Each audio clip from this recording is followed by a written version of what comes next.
પ્રણામ સ્વાગતમ મિત્રો, કેમ છો? મજામાં ને? આજે મિત્રો આપણે વાત કરીશું જે બાગી 4 નું ટીઝર આવ્યું છે તેના ઉપર. તો મિત્રો ટીઝર તો અમે જોયું, બહુ સારું લાગ્યું છે. આપણને જોઈને એવું લાગી રહ્યું છે કે ટીઝર જોઈને એવું લાગી રહ્યું છે કે આમાં કોઈ બદલાની કહાની હોઈ શકે છે, જેમાં એવું લાગી રહ્યું છે કે ટાઈગર શ્રોફની જે ગર્લફ્રેન્ડ કે વાઇફ જે કોઈ પણ હોય તેનો હત્યા કરી દીધી છે કોઈ વિલને. તો વિલન મિત્રો છે સંજય દત્ત, ને વાત કરીએ તો એનો બદલો લેવા માટે એવું લાગી રહ્યું છે કે ટાઈગર શ્રોફ જે સંજય દત્તની ગર્લફ્રેન્ડ કે વાઇફ જે પણ હોય તેને મારવા માટે જઈ રહ્યો છે. આ મૂળ આવું લાગી રહ્યું છે કે રિવેન્જ ટાઈપ આ મૂવી હોવાની છે એવું મને લાગી રહ્યું છે મિત્રો. વાત કરી તો વિલન તરીકે સંજય દત્ત હોઈ શકે, મેં તે આપને જણાવી દીધું છે. અને વાત કરી મિત્રો, હજી આ ટીઝર જોયું તો એવું લાગી રહ્યું છે કે જે એનિમલ મૂવી હતું એવું જ ફાઇટિંગ સીન્સ કે આ જબરજસ્ત, આમ રોંગટા ખડા થઈ ગયા છે મિત્રો. અને મજા આવી ગઈ ટીઝર જોવામાં પણ. તો આટલા નાના ટીઝરમાં આપણને આટલી ફાઇટિંગ સીન્સ અને કે આ ડાયલોગ ડિલિવરી મસ્ત હતી મિત્રો. ડાયલોગ સારા હતા પહેલા કરતા. અને વાત કરી કે પહેલા જો ટાઈગર શ્રોફ જે હીરો હતા તેના કરતાં કંઈક અલગ જોવા મળશે અને ટીઝરમાં સારું લાગી રહ્યું છે. અને ફરીથી અમને ટાઈગર શ્રોફ નવા અવતારમાં જોવા મળી રહે એ માટે અમે ભગવાનને પ્રાર્થના કરીએ છીએ. કારણ કે યાર એકને એક વસ્તુ તેમના પાસે ડાયરેક્ટર કરાવી રહ્યા હતા, પરંતુ આ વખતે કંઈક અલગ લાગી રહ્યું છે મને.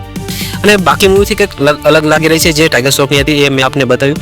અને પૂરી યાર ફાઇટિંગવાળી મૂવી છે. તમને જો ફાઇટિંગવાળી મૂવી જોવી ગમતી હોય તો તમારી માટે આ એક ગિફ્ટ કહી શકાય એવું મને લાગી રહ્યું છે ટીઝર જોઈને. ઠીક છે મિત્રો, ટીઝર જોઈને હું એમ નથી કહેતો કે આવી મૂવી હોઈ શકે, આપણે વિચારીએ છીએ કે સારી હોય, પણ હું તમને એમ કહેવા માંગુ છું મિત્રો, સારી હોય છે એવું લાગી રહ્યું છે ટીઝર ઉપરથી. અને હવે એવું લાગી રહ્યું છે કે ટાઈગર શ્રોફ કંઈક અલગ રૂપમાં દેખાઈ શકે.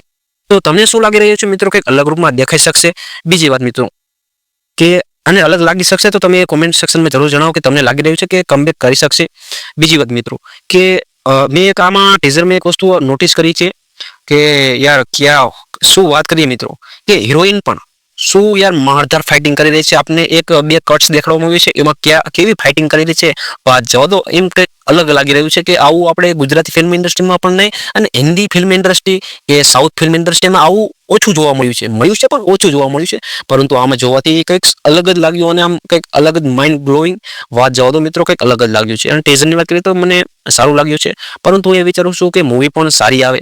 અને ટાઈગર શ્રોફ ઉપર જે આ માણસો મીમ્સ વગેરે બનાવી રહ્યા છે, પહેલા આપને ખબર જ છે કે કેવા મીમ્સ વાયરલ થતા હતા. તો અને નો ડાઉટ મિત્રો કે ટાઈગર શ્રોફ કમબેક કરી શકશે કે નહીં કરી શકશે અમને કોમેન્ટ સેક્શનમાં જરૂર જણાવો. અને તમને ટીઝર કેવું લાગ્યું મિત્રો? અને આવી જ યાર ગુજરાતીમાં મિત્રો ફિલ્મ જગતની નાની અને મોટી માહિતી માટે આપણા મનોરંજન સેવાને સબસ્ક્રાઇબ કરવાનું મિત્રો ભૂલતા નહીં મિત્રો.